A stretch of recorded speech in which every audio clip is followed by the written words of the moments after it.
سلامونه نیکې هیلې مې ومنئ. زه مسايل ارزمند نن یو ځل بیا هم د شلمې ویډیو سره د فوتوشاپ سیاسي کومه زده کړه چې موږ را پیل کړې وه ستاسو په خدمت کې موږ د طبق معمول په شان باندې غواړو چې د خپلو زده کوونکو یوې پوښتنې ته یا دوه پوښتنو ته هم په هره جلسه یا درس کې جواب ووایو.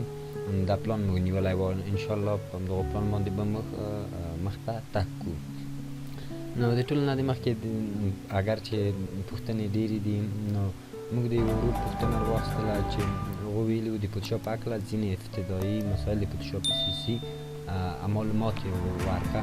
نو کولی شئ چې په یوه سرچ سره داسې پر پړی معلومات په ګوګل کې وګورئ. بیا هم کوم معلومات چې مهم وو ما راخیستي دي او غواړم چې له تاسو سره یې شریک کړم. نو فوتوشاپ پی سی سی یا هم نور فوتوشاپ سی اس 5 و سی اس 4 چې وو سی اس 6 دا د فوتوشاپ ورژنونه وو. مخکې سی سی فوتوشاپ نه وه، سمه ده. نو دا د اداب شرکت یو ډېر کامیاب محصول چې وه هغه فوتوشاپ سی سی وه یا سی سی کلاکشن یې وه چې مربوط د هغو سی سی برخې وو، سمه ده.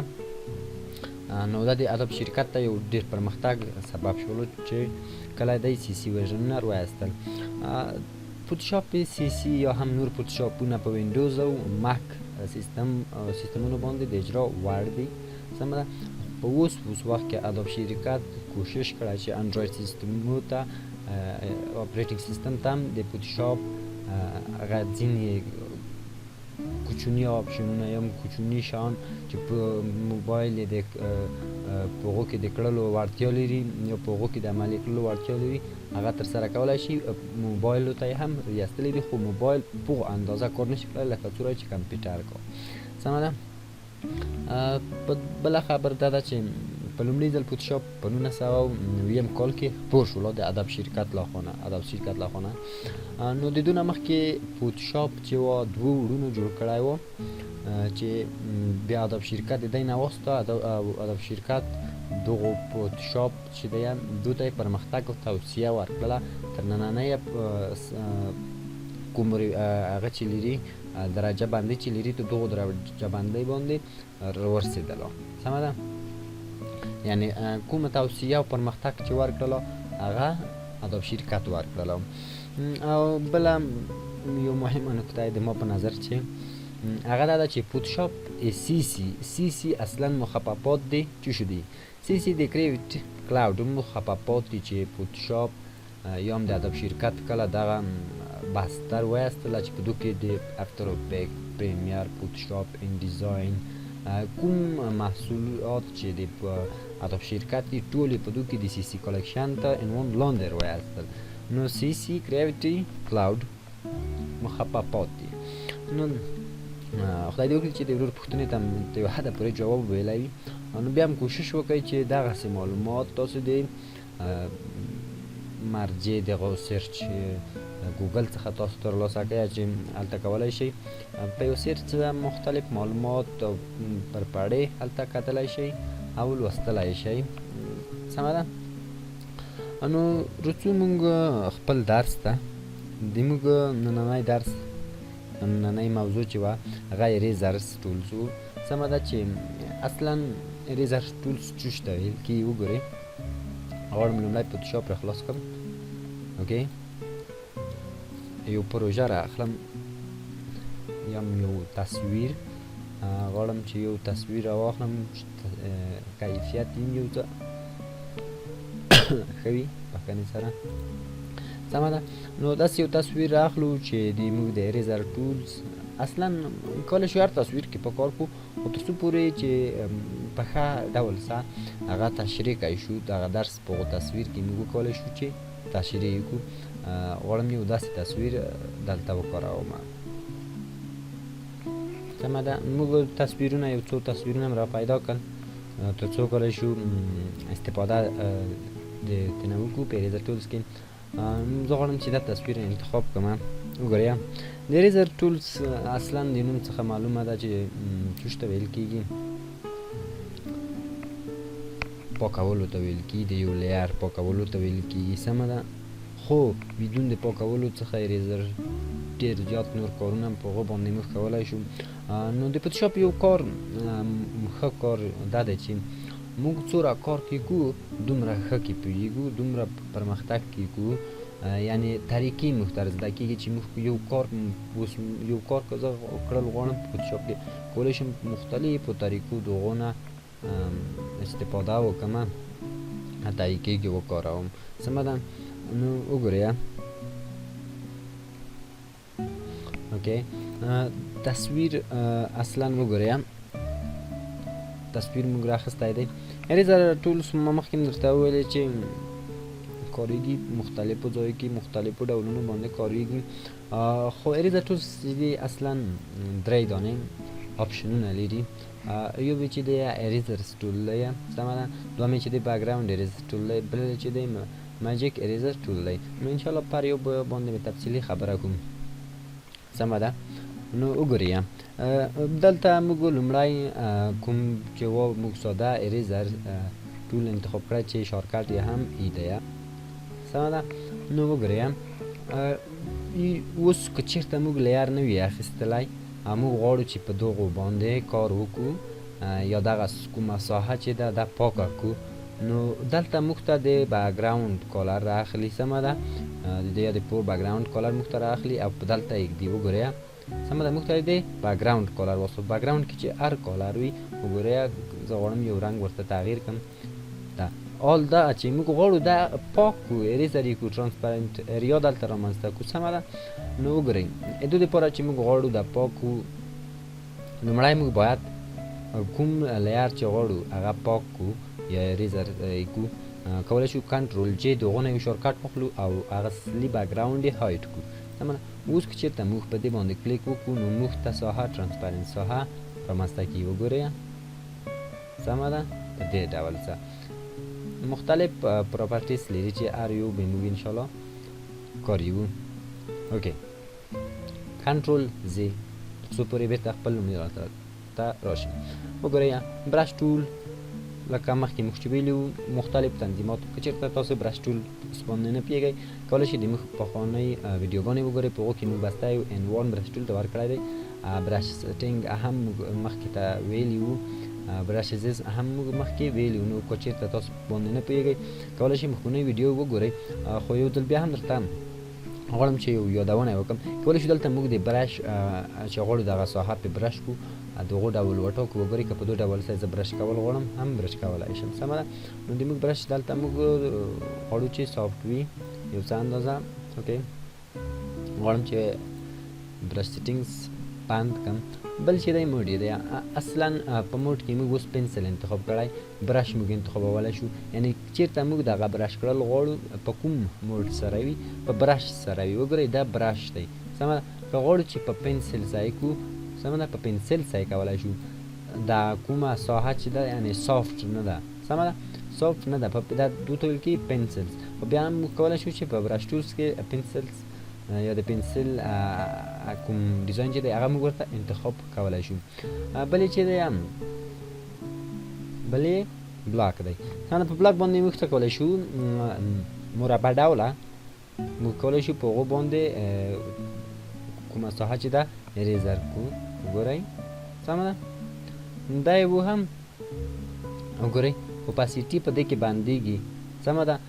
یعنې کومه هغه اندازه چې ده هغه هم ورته معینه ټاکل شوې تر دغو اندازې پورته کېږي نه. اصلا دا داسې دی لکه پکسل. سمه ده. تاسو به پکسلونه لیدلي وي.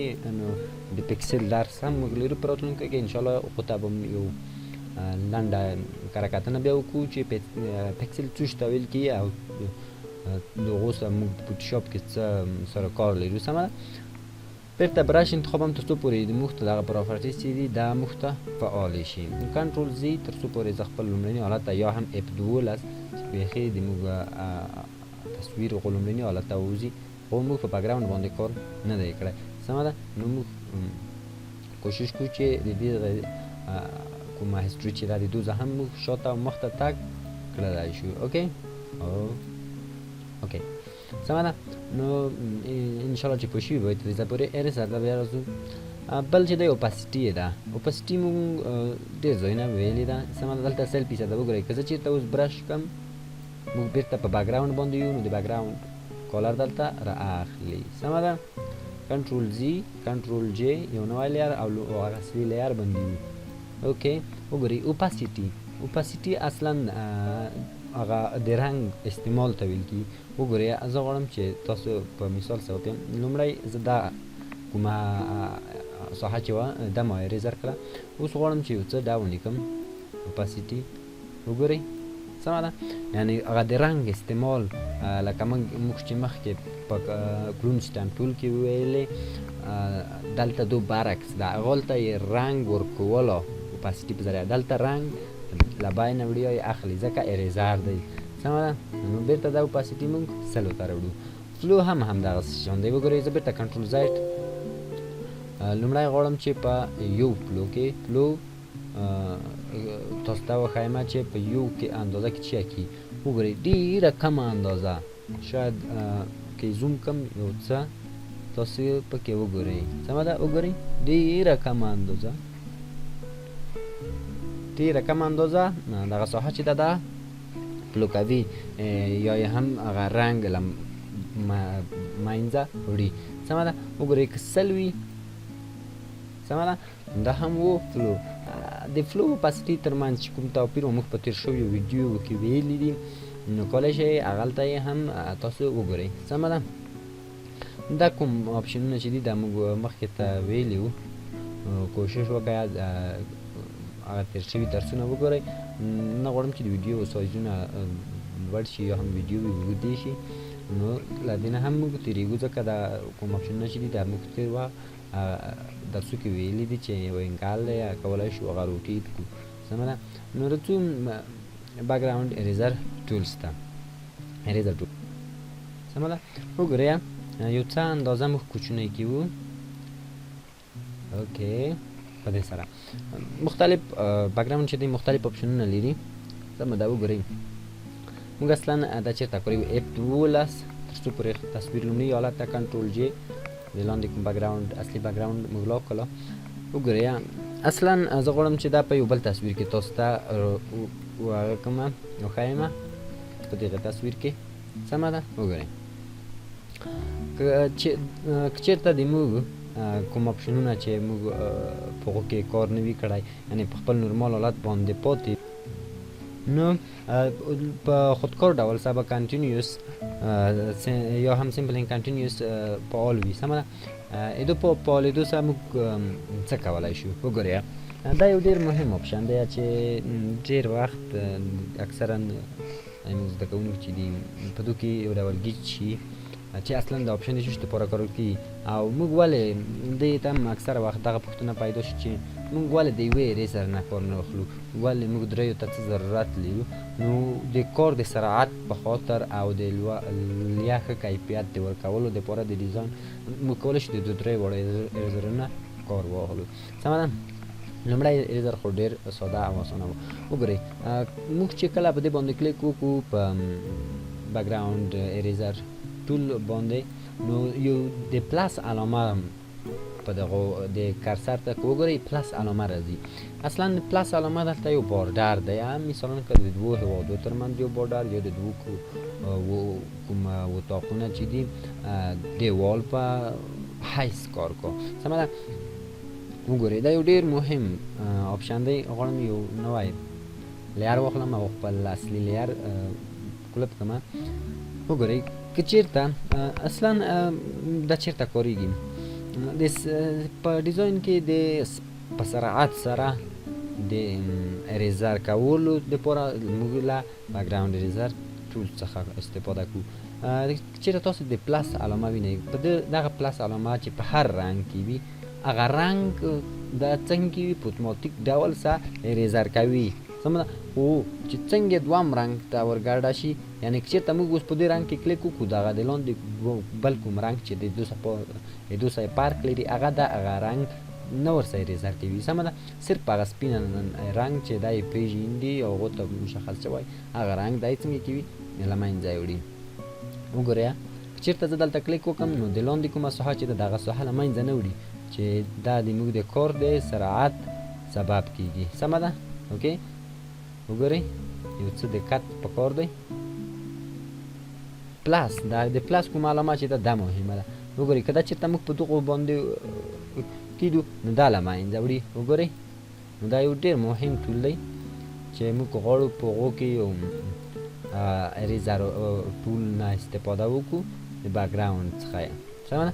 اوکې نو دا ډېر کویک اریزر دی. سمه ده؟ یو ډېر مهم یې دی. نو موږ بیا په دویم قدم کې کولی شو د میجیک څخه استفاده وکړو چې وروسته موږ میجیک هم څخه کوو بیایو انشاءالله. نو کولی شئ چې اوس دغه کومه پاتې ساحه چې ده دا هم پاکه کړئ. دویمه خبر په دې کې مهمه دویمه خبر دا ده غواړم چې بیرته لومړی حالت ته راشي. موږ تصویر کنټرول جی لومړی په خپل اصلي بکګراوند کول کړي. بل مهم اپشن دلته تالرنس دی. سمه ده؟ تالرنس اصلا څه شی کوي یا څه کړنه ترسره کوي. د دغو اندازه چې څومره لوړه وي دومره په فوکس کې وي، په رنګ باندې دی فوکس کو. که چېرته موږ دغه اندازه ورته 15 کړو اوکې وګورئ که دلته کلیک وکړو سمه ده که یو څه زوم کړم یو څه نږدې کړم وګورئ دومره په ښه ډول څه دغه رنګونه دو له منځه یو نه وړل. وګورئ سمه ده دغه ساحه پاتې شوله. خو کنټرول زی زه بیرته خپل لومړي حالت ته که چېرته دا موږ مثلا 80 کړو وګورئ څومره ښه ډول څه حتی دلته چې کوم سپین رنګونه وو هغه یې هم له منځه یې وړل. نو د دوه اندازه چې څومره لوړه وي په ځینو ځایو کې سمه ده په ځینو ځایو کې ښه دی. خو که چېرته بیخي ډېر اندازه لوړه وي وګورئ بیا مشکلات جوړوي موږ ته. اوکې وګورئ دغه ساحه یې بلکل له منځه یې وړله. ډیزاین خپل اصلي کیفیت له لاسه ورکوي.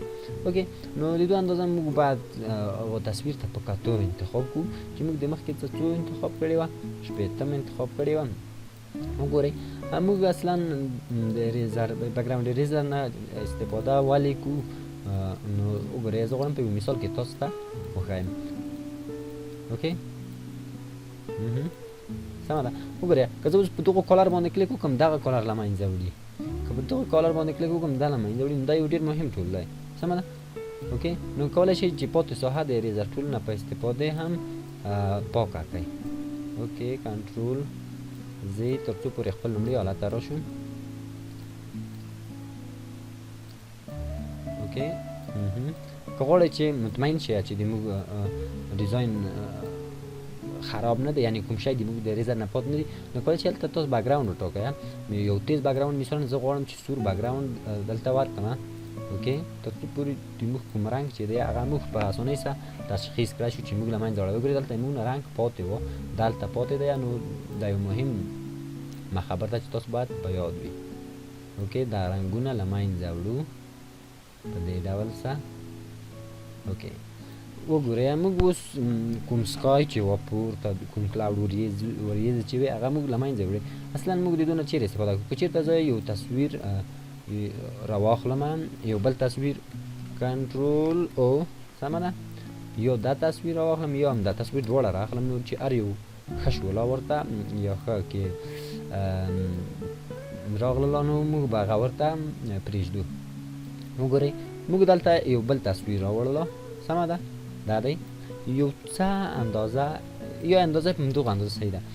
کوم تصویر چې موږ اریزر کړی و دغه لیر ښکته دی نو غواړو د دغو لیر د پاسه راشي. وګورئ دا لیر موږ وړو دلته. سمه ده؟ وګورئ نو په دې ډول سره موږ ډیزاین څنګه وکارولی شوی.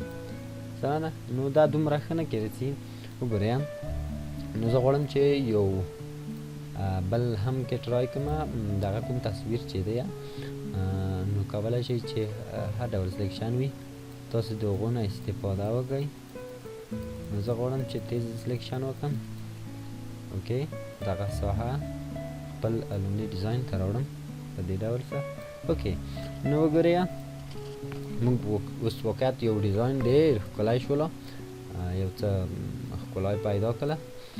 نو وګورئ بیا هم یو څه کار پرې باندې کړو تر څو پورې سم شي د هغه کوم ډیزاین چې دی خپل اصلي حالت ته وګرځي.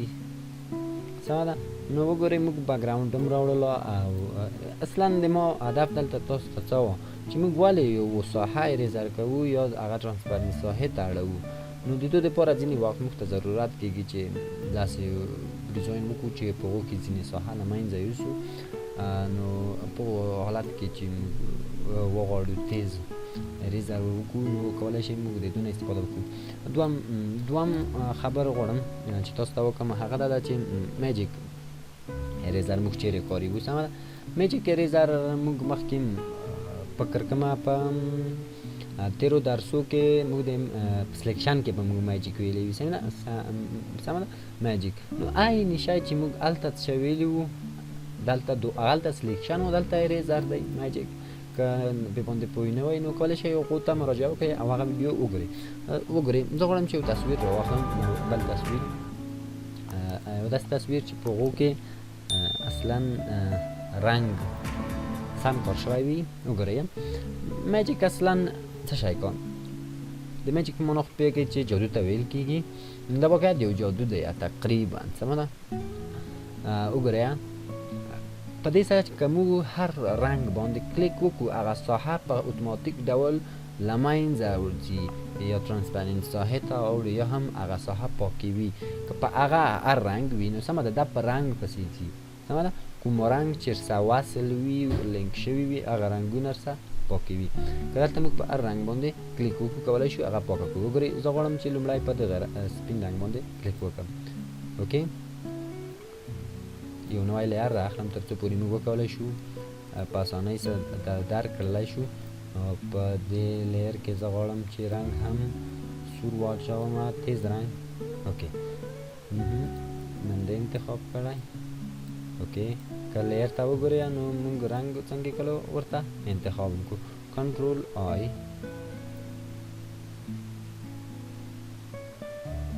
موږ په تېر شوي تصویر کې څه مشکل و نه شویم کولی چې په هغو باندې کار وکړو. نو وګورئ میجیک موږ غواړو په دغه کې ووایو میجیک اصلا د هغو تصویرونو دپاره کارول کېږي چې په هغو کې سیم رنګ کار شوی وي، یو ډول رنګونه کارول شوي وي. که هغه هر ډول رنګ وي خو یو ډول رنګ کارول شوی وي او غواړو هغه یو ډول رنګ له منځه یوسو. سمه ده، وګورئ دلته اوس موږ سپین رنګ لرو، غواړو چې دغه سپین رنګ څنګه کړو له منځه یوسو. صرف په یو کلیک سره موږ کولی شو دغه ساحه ټوله له منځه یوسو. وګورئ سمه ده، کومه ساحه چې ده ټوله په یو کلیک سره موږ له منځه یوړله. وګورئ زوم کم یې په ډېر ښه ډول سره څنګه وشوله ریزر ترسره شوله. سمه ده، وګورئ اوس ځینې وخت موږ ته یو مشکل جوړیږي یا یو ډول د سختوالی د کار موږ ته پېښي. ځکه چې ته کنټرول زید کړم خپل تصویر لومړي حالت ته راولم. وګورئ دلته کوم آپشن چې وینئ ځینې وخت موږ غواړو چې د موږ اوس دا غیر فعال دی. که چېرته په اتوماتیک ډول سره دا څنګه وي فعال وي نو که چېرته موږ اوس کلیک وکړو صرف هغه ساحه له منځه وړي چې هغه لینک شوي رنګونه دي. سمه ده، لینک شوي څه خلی چې یعنې یو د بل سره پیوسته دي. وګورئ دغه ساحه به موږ ځان ته کیو، دا به ځان ته کیو چې دا ضایع د وخت ده. سمه، وګورئ دلته لینک د دغو رنګ او د دغو رنګ یو د بل څخه کټ شوی دی د دغو بل رنګ په واسطه باندې. سمه ده، نو دا له منځه نه وړي. نو تر ټولو نه ښه خبر دا ده چې موږ باید دغه آپشن څنګه وي په داسې ځای کې غیر فعال وي هغه نو ټول تصویر کې هغه رنګ پیدا کوي او له منځه یې وړي. که هغه لینک وي که نه وي څه لینک یعنې یو د بل څه لمس شوي وي که نه وي لمس شوي نو هغه له منځه وړي. نو دا یو ډېر مهم آپشن و. وګورئ که زه اوس دا تصویر راوړم دلته یې وکاروم هم کارولی شم یا بلند موډ کې ورته تغییرات راوړو. سمه ده، نو مختلف ځایو کې کولی شئ تاسو د هغه نه استفاده وکړئ. زه بېرته غواړم چې دا تصویر کوم لیر چې موږ اضافه کړم دا له منځه یوسم. نو خدای دې وکړي چې په دغه درس باندې تاسو پوه شوي وئ. دا واقعیت یو ډېر مهم درس و د ریزر. کوشش وکړئ چې تاسو په زیاتو رقم مختلفو تصویرو کې تمرین وکړئ. نو انشاءالله تاسو به ورو قدم په قدم پورته تګ وکړئ په ډیزاینینګ کې او په فوتوشاپ کې. نو وګورئ موږ یو لړۍ د درسو د کمپیوټر را پیل کړې ده چې لومړنی موږ غواړو ګرافیک ډیزاینینګ کوم سافټویرونه چې دي هغه تدریس کوو ویایو. نو بیا به وروسته موږ پروګرامینګ او ځینې نور د کمپیوټر ساینس مربوط سافتویرونه او برنامې چې دي هغه به ورو ورو تدریس کوو. انشاءالله په یوه کال کې دننه زه کوشش کوم چې کوم 10 یا 12 سافتویرونه د ګرافیک ډیزاینینګ مربوط هغه تدریس کړو، حداقل په یوه میاشت یو 40 شروع کړي. نو که غواړئ چې دغه ټول درسونه تاسو ترلاسه کړئ، هغه اساسات یې ووایئ، نو کولی شئ د موږ چینل د سمارت سافت په نامه باندې سابسکرايب کړئ. درسه که چېرته تاسو هم غواړئ چې داسې درسونه ثبت کړئ او په کوم سافټویر کې تاسو ښه مهارت لرئ، نو کولی شئ ثبت کړئ او صرف د موږ پورې راورسوئ. کولی شئ د موږ سره د واتساپ د طریقه هم اړیکه ونیسئ. انشاءالله موږ به درته خپاره کړو. نو تر بلې جلسې پورې په پاک خدای سپارم. ښه وخت ولرئ. د الله په امان.